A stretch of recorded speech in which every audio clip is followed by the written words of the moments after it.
Life hacks, leadership tips, stories, and fun. It's time for Two Guys on Stuff with Michael Edwards and Tom Tobin. They're executives, entrepreneurs, and great friends. And this is a conversation about values-based, purpose-driven leadership that can transform you, your organization, and the world. Now, let's hear what stuff the guys are talking about this week. Welcome to Two Guys on Stuff. Tom, we're back for our second episode after our hiatus. Yes, and a sabbatical. Sabbatical and hiatus. And we're going to call this one, So You Want to Own Your Own Business. Yes. What do you think about that? I love it. I think that's apropos. So, we'll explore all kinds of things in this episode. And, we'll start with kind of the question. If you had 30 days to earn your first $1,000 from a new business, what would you sell and who would buy it? So at the end of this episode, we're going to have some cool stuff, right? I would hope so. We'll have a simple path to start, good 7-day starter plan, list of some people can help, and Tom and I are going to share some really exciting stories about our journey. Exactly. Disclaimer, this is no guarantee that you're going to make $1,000 in a week if you follow this plan. Awesome. So I think a good starting point is the starting point where you start with a problem, right? Mm-hmm. I think that's the thing is we start where you have to have a balance between what your passions are and where you can actually generate revenue. I think oftentimes a lot of people really enjoy something, but you can't make any money at it. Mm-hmm. And so for me, it would be art. I appreciate art. I am not an artist. So for me to do art would not be a good idea. It's not mixed with my talents and it's not something that I'm passionate about. I'm passionate about business. I'm passionate about building up people's business and helping them grow and be successful in their own business. So when you're starting to think about what you want to do, and actually a prelude to one of the upcoming episodes, we're actually going to have some consultants that help people do that, help them identify what their passions are, what they do, whether they want to sell hamburgers or do a massage location or consult, and they help them go through that from a franchisee perspective. So we'll help them do that in the future. But starting today, you have to have a problem that you're solving for somebody. The problem could be they can't run their own business. The problem could be that they're hungry and they want a hamburger. So the problem isn't defined. You have to define that. And it's got to be something that you're going to enjoy because you're going to be eat, sleep, and drinking this for a long time. And so, so start with a problem and not a logo. Oftentimes people, they fail to plan, so they plan to fail. I mean, you've heard that time and time again, but it's reality. They'll start with, oh, look at this cool logo for this business idea, and they don't even have a one-page business plan. And so really start with the idea of what problem am I going to solve for somebody? Is it a widget? Am I going to manufacture something, create something? Am I going to serve them in some way? And do I enjoy doing that? And will I like doing a lot of it? So they have to start there. I love when people talk about do what you love. Yeah, but, or yes, and do what you love that can also pay the bills. No, absolutely. I think that was one of the advantages of being in the healthcare business with both a clinical degree and an MBA. As an occupational therapist, there were lots of opportunities to buy equipment in the clinic that would help our client or help our patients, but not all of them were reimbursable. And so one of the things that I always did, if I was going to propose a program, if I was going to propose a piece of equipment, is I wrote a business proposition for it as well. So that the clinic, the administrator, the people that were going to ultimately make the decisions, they saw that I had thought through the process and that it could actually generate revenue. And sometimes it was just programmatic types of things, and it didn't involve an investment in anything other than structuring time differently. So when you have to start with a problem, don't start getting creative until you actually identify something that's going to make you money. And you have to look at your fit, where are your skills, your energy, what are going to be your constraints, your value system, and does it match up with what you're going to be able to do? If you want an 8 to 5 job Monday through Friday, probably being an electrician isn't the job for you. If you want to be a consultant, you can refine that a little bit. But even then, I get calls on Saturday and Sunday, and I have to start off at the very beginning doing some self-restrictive types of things. I train my clients as to how quickly I'm going to respond. So if they send something to me and I respond in 5 minutes, well, then they're going to expect that on Sunday they're going to get a response in 5 minutes, and that's not going to happen. And so I think you wanted to define your parameters, and really it's introspective as you're looking out, identifying where you want to make money and how you think you can make money and those types of things. It's typically come because something is stimulated to you in that direction. You've seen other people do it. You've heard about it, you've read about it, whatever the case may be. But you also have to be introspective. You have to do a self-evaluation and really have a hard discussion about whether or not this is something that you can do. And So you mentioned early on that, people have this idea and they open up their business, but they don't have a plan. The flip side is we also see people who plan, and are just working on having this perfect, amazing plan, but aren't going to launch. yeah, And they're missing out as well. So you've got to be kind of right in the middle, right? You don't want to sit there and over engineer your plan so it delays your opening. You also want to have a plan so you know where you're going through this. So yeah, was it perfection is the enemy of great? yeah. Well, good. I always say good isn't the enemy of great. I'm making stuff up. He's just winging it. He's going off in a consulting business where he Perfection is the enemy of a hamburger. Yeah, exactly. Figure that one out. There's a book, Good to Great, and in our practice, we always said good isn't the enemy of great. Now, we don't want mediocrity. I do not care for mediocrity at all. If you're going to be mediocre, then don't get into business for yourself, because there's plenty of mediocrity to go around. But good isn't the enemy of great. So sometimes you can do a really good job. It's not great. It's not the best thing that you could ever do, but you can overanalyze it, and then you never get anything accomplished.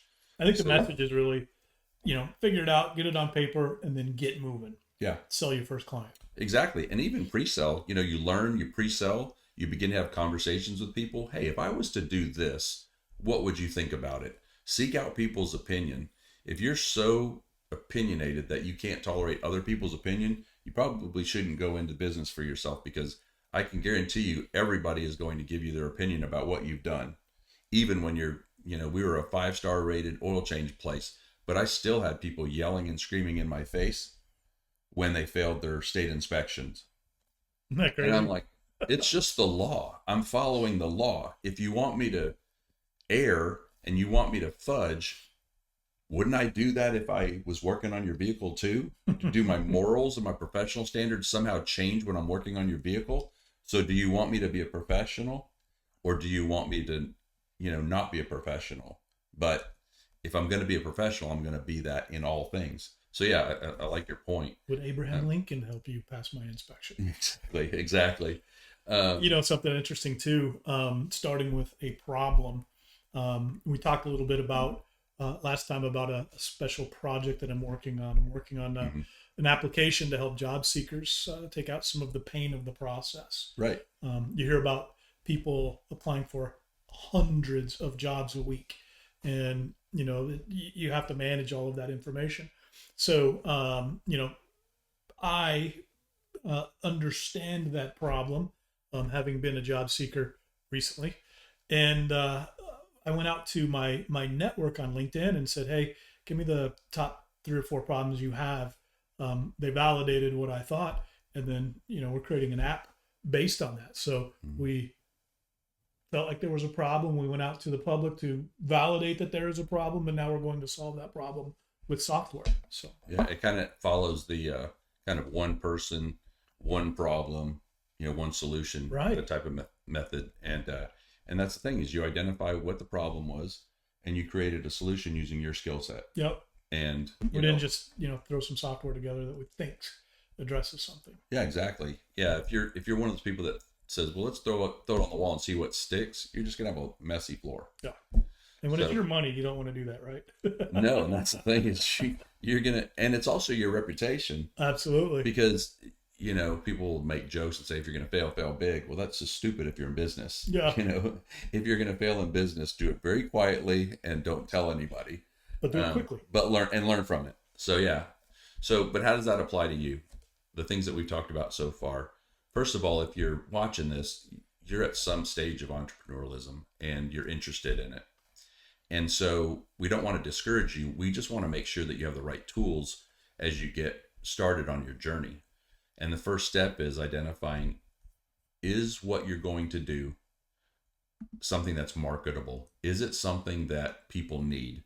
What problem are you solving? You should be able to put your entire business plan on one sheet of paper. So, and I'm not talking about with an 8 font. I'm just talking about 10, maybe 12 if you're older like me and you need some bigger font. But literally, you should be able to put your entire business plan on one sheet of paper, and start off with what service, what widget, what am I doing that's solving somebody else's problem, and be able to clearly state that. Don't worry about your mission statement, your vision statement, your icons, the color of your letterhead, etc. That's kind of like a writer sitting down having no concept of what he's going to write and worrying about the structure of the paragraphs when he hasn't even written the first one. So I knew a guy who was chief operating officer for one of the largest wireless carriers in the country, and he operated off of a one-page plan. It was just so interesting when you'd watch him. You'd ask him an operational question or question about the business. And, can we do this, or where's this on the roadmap or whatever? And he'd pull his one-page plan. It was always folded in half. He'd unfold it. Yep, we can do it. Nope, we can't do it. Not for a long time. It was pretty interesting to see a multi-billion-dollar operator with a one-page plan folded in half in his pocket. And if you're starting a new business, that's not going to be very big. So it doesn't have to fill the whole page, but you have to have some kind of a plan to start off with. If you were kind of starting from zero this Friday, where do you think that you'd start? I would identify the problem I want to solve. Okay. Obviously, it has to be something within my area of expertise, right? I'm not going to go, solve, a problem for, the world's best chefs. So something in my expertise, but I'm going to find a problem and learn more about how to solve it. That'll be step one for me. And you address that too in the way that you're approaching your module. Right now. So, right. And then biggest early mistake that you see. I think what we addressed earlier, either people just being paralyzed by creating the perfect plan, the perfect logo, or those who just don't have a plan and are just trying to get moving. Yeah, I liked how you addressed the overbuilding or underselling. Yeah. With Keith and I, we used to always say that, I would say it, he didn't like it. I would say that I was the kite and he was the brick. He preferred string because that was more, he went along with the kite a little bit. He wasn't so, anchored to the ground. But I always said if it was up to me, we'd have a lot of things to sell, but no ways to do it. And if it was up to him, we'd have one way to do something, but we wouldn't have a whole lot of things on our, schedule of activities. Yeah. And so it was that balance. So I think when you go back and look at you being focused, identify what your strengths and weaknesses are, and then marry that up with people that can help you. Someone that you're not afraid to share all of the ideas with, and that is different than you in terms of the way that they think. Yeah. So I think that's one of the things that we benefit from is Michael will listen to things that I say, and then he'll be able to eliminate, a large portion of it just through questions. Rarely do I laugh at them. And rarely. Doesn't mean never. But when he's doing that, he's also looking at, okay, out of this section that is feasible, how do we build it out? And Michael's the person I know that I could go to, and in 24 hours, he'll have a structure for it. He'll have half of it built out. But I have to appreciate my own weaknesses and understand those, because the opposite of that is my strength. And so, knowing what you want to do, build it. If you want to build something, serve somebody, bake something, just whatever you're going to create, be sure that you know what that's going to do. And then when you're talking about, you can use like an energy by value on a map. And so you really want to expend your energy on the things that provide your organization the most value. Oftentimes people will say, well, I'm going to take care of my own taxes. I'm going to set up my own business. I'm going to get my own EIN. And the reality of it is that it's less expensive from a profit standpoint to pay somebody to take care of your bookkeeping so that you can spend those hours actually doing the work. Last week we talked about my friend who I'm going to be working with, hopefully, in the electrical business. And that's where he finds himself. It's the age-old problem where you spend so much time working in your business that you can't work on it. And that's time and time again what I see when I'm working with some of my small business clients, is that they need somebody to just come in, and I've used this term fractional partner before, where I don't have equity, but I understand what it's like to be in the trenches, and I lift that burden from them. Now, yes, they're paying me to do that, but at the same time, they're highly motivated to do that because then I can help. That helps them focus on the things that are most important, where they're actually valuable. I was actually talking to somebody yesterday about this. You don't see surgeons cleaning up the operating room. Why? Because they're most valuable when they're operating. They even have other doctors that close up for them. Because if I'm operating on a hip and I'm replacing a hip, when it gets done, another doctor can be in there closing that patient up. It's not lowering the patient care, but it's allowing me to be most effective with my skills. So whether you're, doing electrical work or you're changing out a hip, changing a light socket or a hip, there is a difference, but structurally, conceptually, I think everybody understands that. So apply your energy to the things that are most valuable. At the beginning, you're going to be the energy behind everything. But as quickly as possible, even if I have a client that's a one-man consulting practice, but he recognized, I can't do these things and be free to go produce revenue. And he can produce a lot more revenue in an hour than he's paying me. And so it only makes sense to let me take care of the things that aren't generating revenue for him. And now we're scaling his business. There are also things that, as a founder, entrepreneur, somebody in startup mode, you don't have a lot of money to pay people to do other things. Mm-hmm. And, whether you're in that situation or you're running a, multi-million-dollar company, you can use AI and AI agents to do some of this lower value stuff.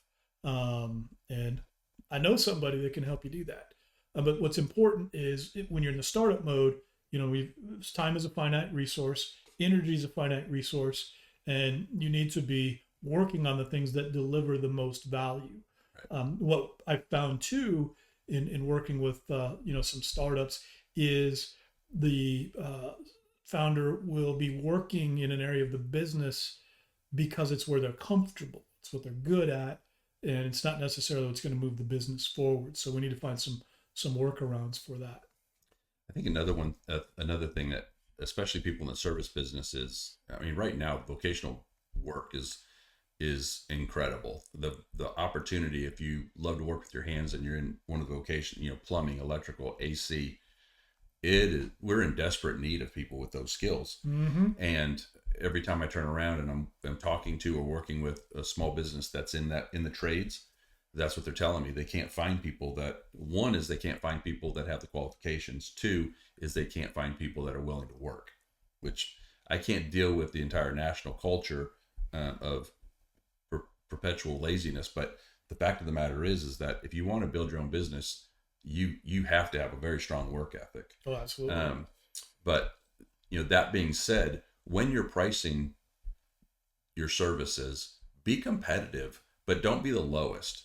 I think there's a perception that people have that, I'm going to come in at the lowest price, get these clients, and then I'm going to start raising my prices. And that's a terrible idea, because what you do then is you get clients, they're happy with you, and the next thing you know, they get a bill and they're going, wait a minute, I didn't expect it to be this high. So I always tell people, price the outcome, not the hours. If I have an electrician that comes out and he's a master's electrician and it takes him 2 hours, and I have somebody else that's priced out the same project, same price, but now they have 3 people out there and it takes them 5 hours, I'd much rather just pay the one electrician to come out, fix it in 2 hours because of his skill level. And you're paying for that skill level. So be very careful with your pricing, that you're not cutting yourself out of a opportunity to generate good revenue as opposed to less than, just simply because you feel like you've got to underprice it. So, I think this is a good place to talk about your market, right? We talk about niches. Um, it's important to also understand you don't want to be all things to everybody, right? There's, you know, 9 trillion. I've actually got the stats somewhere. How many small businesses there are. There, you don't want to start off serving everybody and their brother. You want to find a sweet spot and market to that organization.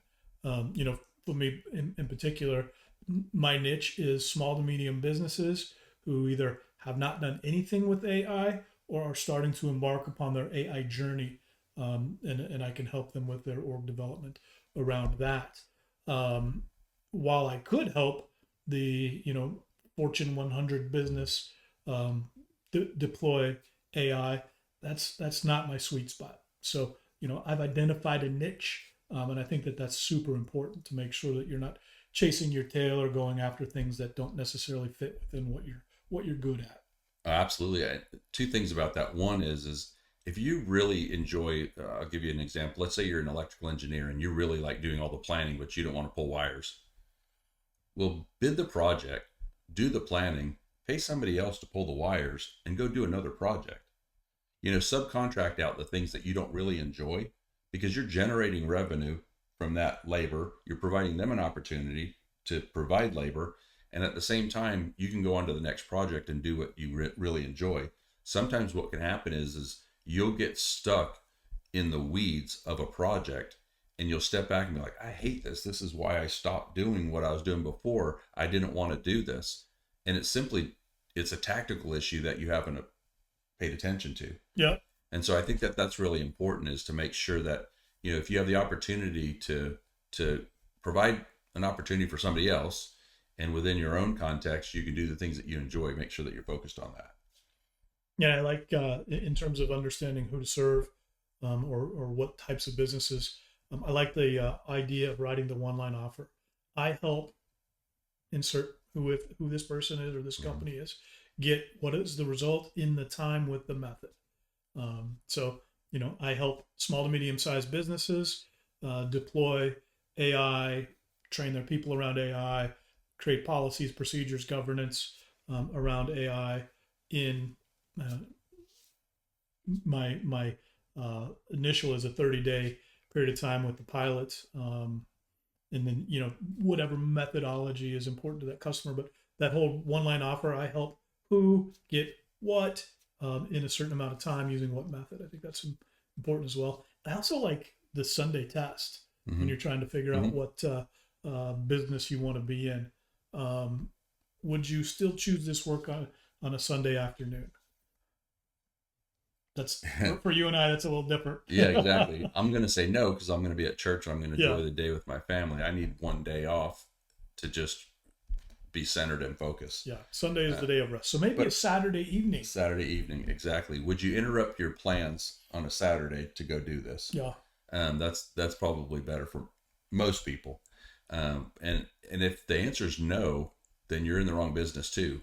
Even if you have a store, what happens if you're closed on Saturday, but the power goes down, or you get an alarm? I mean, I don't know how many times I got an alarm at 2:00 in the morning because the burglar alarm went off at my shop, and it ended up being nothing. But at 2:00 in the morning, I'm up looking at the cameras, talking to the police, saying, no, there's nobody in there. It's all safe.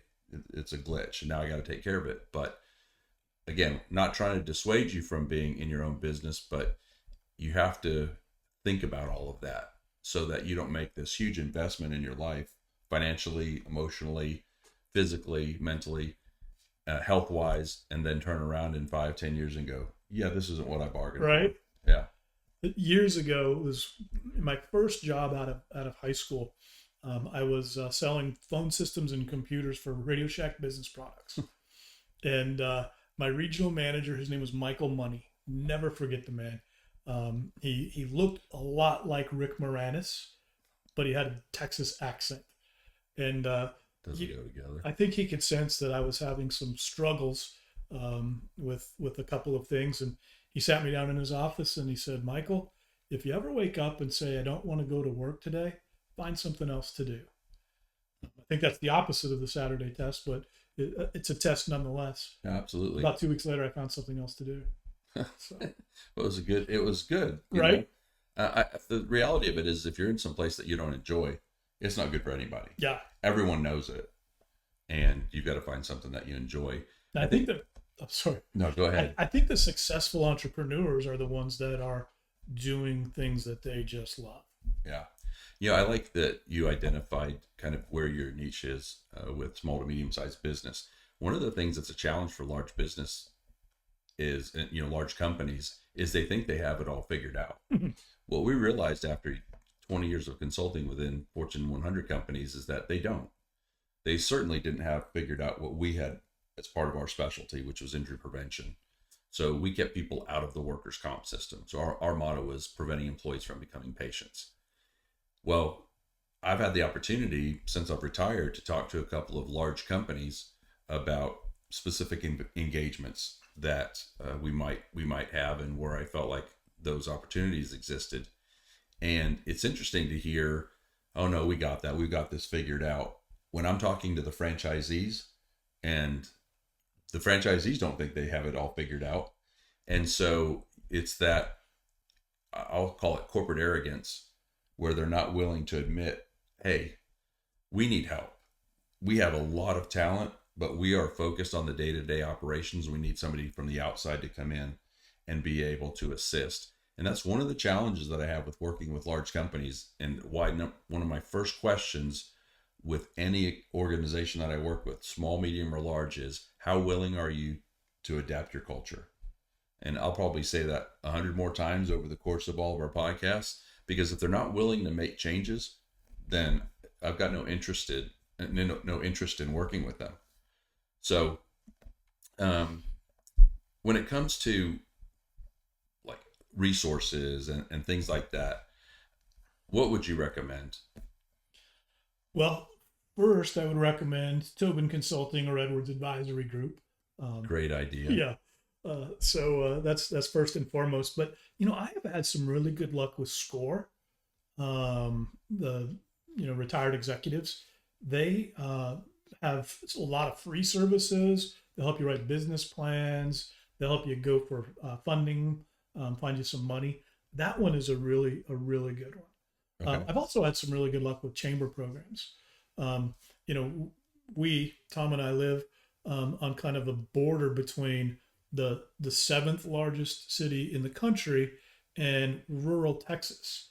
And there are, two really good chambers of commerce on either side of this little land that we sit on. Mm-hmm. And they both have some really good resources and training programs. So SCORE and chambers are two biggies for me. Yeah, that's a good point. And I really like smaller city chambers. Now, they can also have their challenges, believe me, especially when you're trying to build a building. But that's a great place to start to network with people.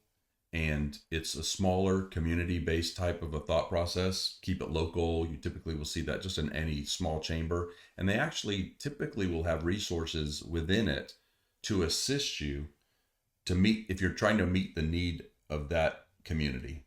And they'll provide you with marketing. They'll provide you with all types of resources, connections with people. And so I think, that community Facebook pages, not a big fan of social media overall, just in terms of it doesn't necessarily always, it's not always as effective as you'd like.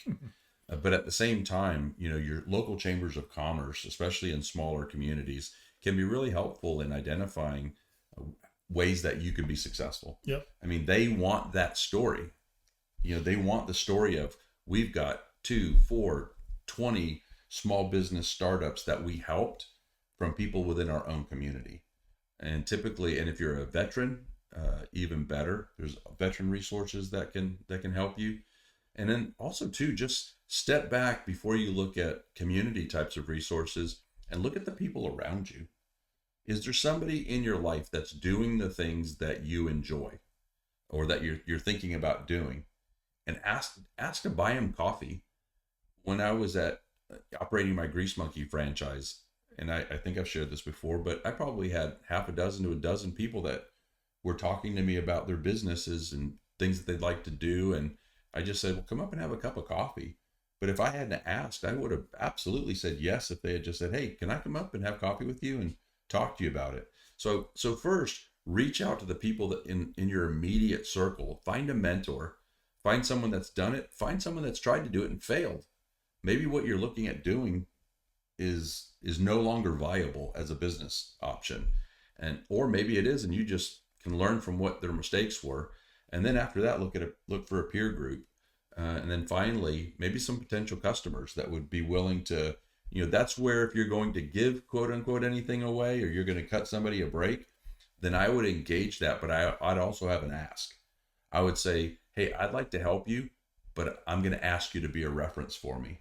If you'll be a resource for me, and for a referral source, I'd be willing to cut my price on this. Because then there's, you're not just giving things away hoping that they will be a resource. You're giving some things away, or you're cutting your price with the expectation and the realization from them that they are going to be a resource for you. So you're getting value for that. And so I think it's really important. Look in your immediate circle and see what's available in terms of resources, both, local from a personal standpoint, and then as you expand out, what's the community providing you in terms of things that you have available. And then, like you said, AI helpers, to help write everything from drafting, research, proposals, meeting notes. AI isn't the end all, but it is extremely useful, especially if you've never written a business plan and now you've got to go meet with a bank and borrow money to, let's say you're going to buy a dump trailer. I've seen those advertised as a franchise recently. I don't know why, but dump trailer franchises. Well, you're going to have to buy one, and you're going to probably have to go to the bank to buy it, or take a loan out against your house or whatever. I mean, you're going to have to go financially commit to this. So you want to make sure that you're doing your research and building a business plan that your bank is going to look at. So that's another place I know that AI is very helpful. It's just in doing research. Oh yeah. What's the demand for this in this community? The research capabilities of AI is just amazing. And I'll give you an example. Last week I talked about a friend who I helped develop a go-to-market program for, and we discovered that he needed to really jump into the sales mode. So I had a GPT set up with some information about the company, the product, target markets, and I said, go out and find me 10 prospects that would be good fits for this product. And it came back with 10 companies, why they would be good fits, and potential contacts within the company. If you're a sales guy and you're not using AI, you're missing the boat. You're doing it the hard way for sure. I know. I mean, you're pulling out a map and you're, geo circling an area, trying to figure out which of the businesses that you want. And you can simply put the prompts into AI and it'll give you the name of the company, their website, their contact information. Amazing. Everything that you need in a spreadsheet ready to go. Yep. If I had that, of course I'm saying this now, if I had that in 1998, starting our practice, I can guarantee you things would have been different, starting off our business and going from a therapist making $60,000 a year, which in 1998, that was really good money. Right. To the first year that we were in private practice, I made $1,000 a month. The second year I made $2,000 a month. Third year I made $3,000 a month. So by the third year of business, I was still only making half of what I would have been making. And even my wife was just like, McDonald's is looking really good. Their managers make good money compared to what you're making. And here I was an OT with an MBA. But I knew that this is what I was to be doing. Keith knew this is what and we knew that because from a personal standpoint, we knew that God had led us to that. 20 years later, we've got 2,500 employees. We've got 3 divisions, 11 partners, but it didn't start like that. Nobody built that for us. And regardless of what the government says, they didn't build us. They didn't build this for us. It was a lot of sacrifice on parts of our partners, our families, times that we were on vacation and got phone calls that we didn't want to get, but we had to take. And but 20 years later, it's great, but nobody ever sees that startup. And I can guarantee you, if you're an entrepreneur, if you're thinking about it or you're in the middle of it, you're going to face a time when people are going, "Oh, aren't you so lucky?"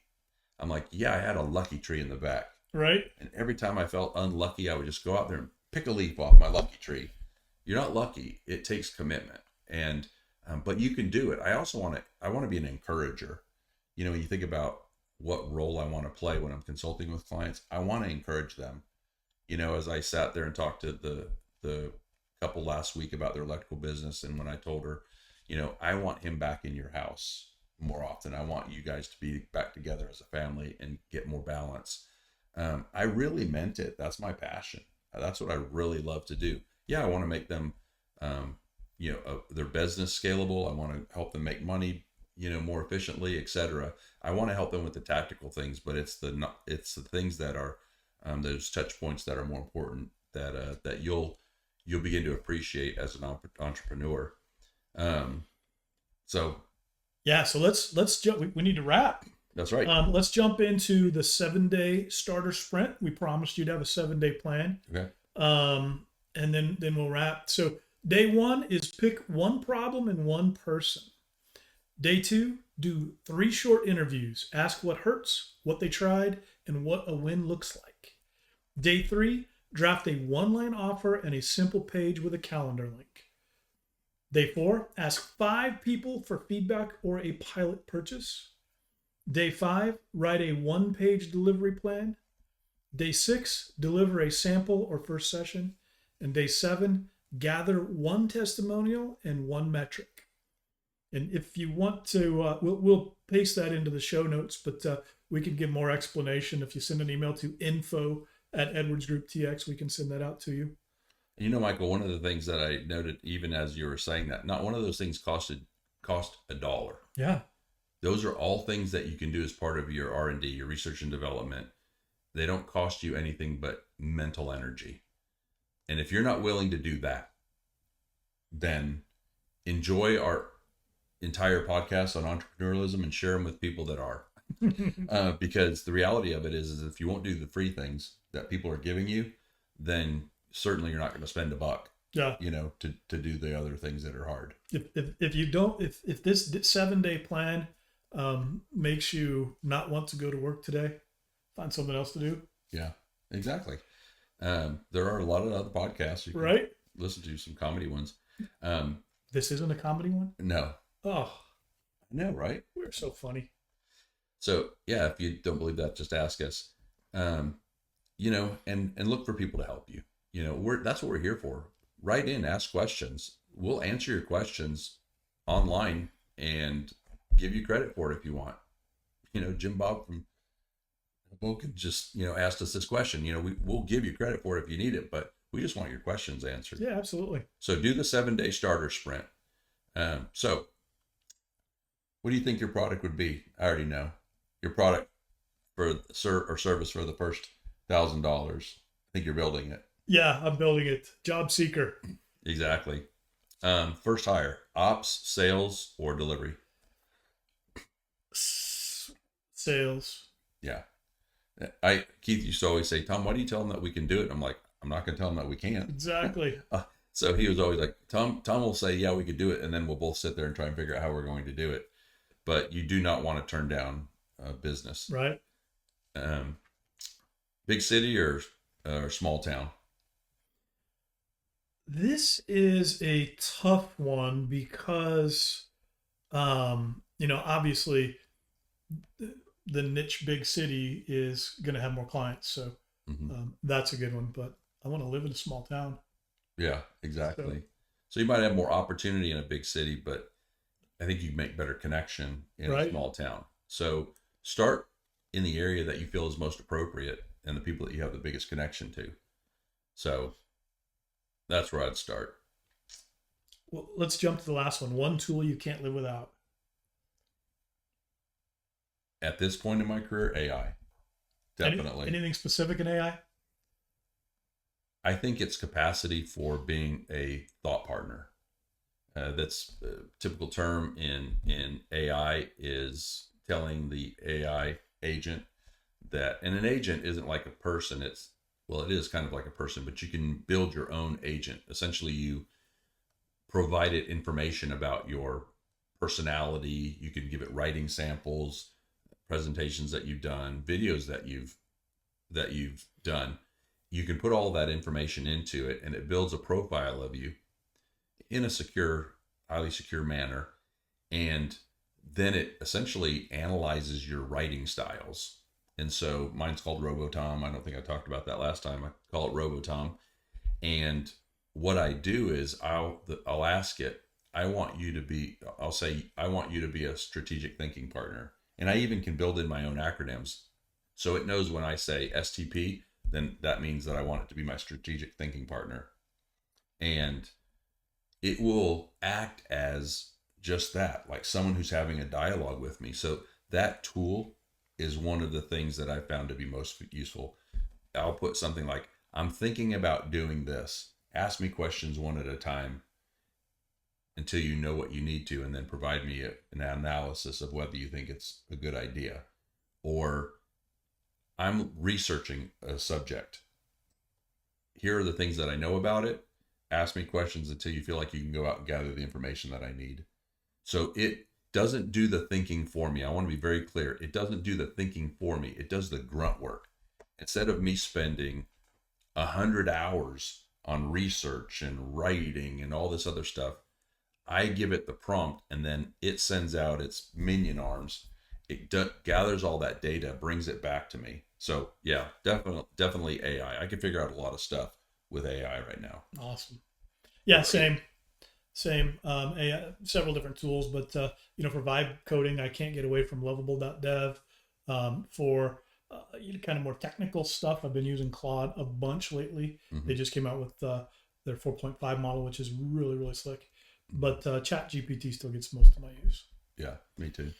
So we're at time. We're at the end of this wonderful episode 2, and we've got episode 3 planned. So if you return to us next week, you're going to get some exciting information from some guests about franchising.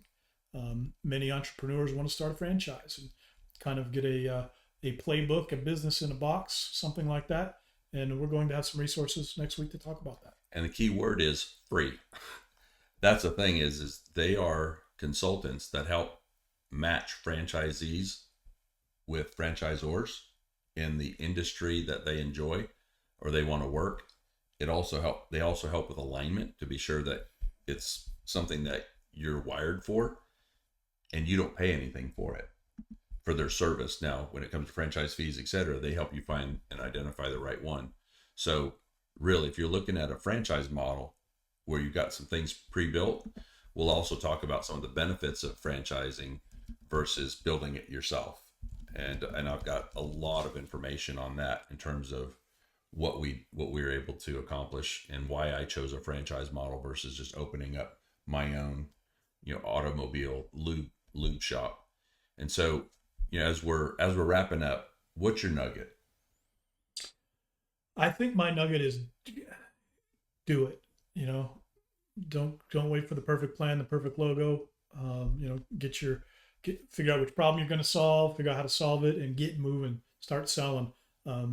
It's building the wings on the aircraft in flight. Yeah, mine would be believe in what you're doing. Plan on a project, whatever that project is, service, baking cookies, it doesn't matter. But plan on doing it in a way that's excellent. Sounds like a Bill and Ted Excellent Adventure. Excellent. Be excellent. No, maybe I don't know if I can say that even. We can say that. We're just referring to it, right? We're not using sure. it. Yeah. So you have to be careful with copyrights and stuff like that. But be excellent in what you're doing.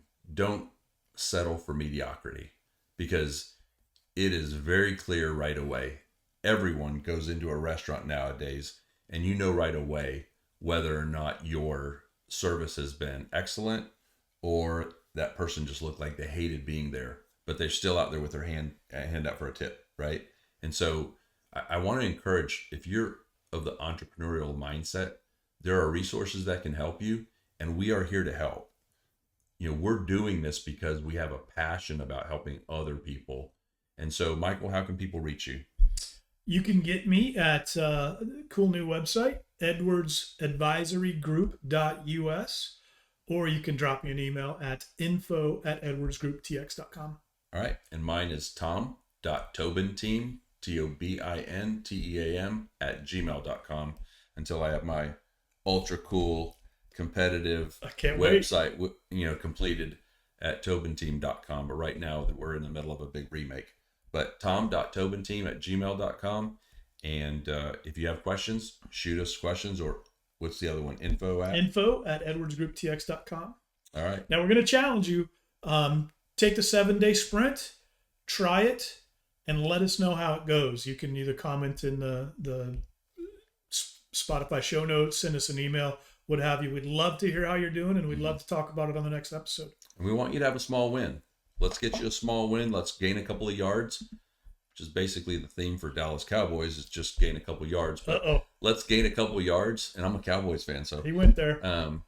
But just do it. Gain a couple of yards. Let's get traction, and let's get you moving on your path to entrepreneurialism.